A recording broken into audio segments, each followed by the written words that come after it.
Target হলেও কিছু যায় আসে না।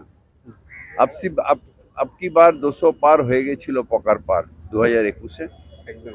এবার আবার চেষ্টা উনি হয়তো করবেন, কিন্তু লাভ কিছু হবে না। বাংলার মানুষ মমতা ব্যানার্জির সাথে ছিল, আছে, থাকবে। বলে না, গায়ে মানে না আপনি মোড়ল। ভারতবর্ষের সেনাবাহিনী তারা তাদের জীবন দিয়ে, তাদের সামর্থ্য দিয়ে পাকিস্তানকে যোগ্য জবাব দিয়েছে।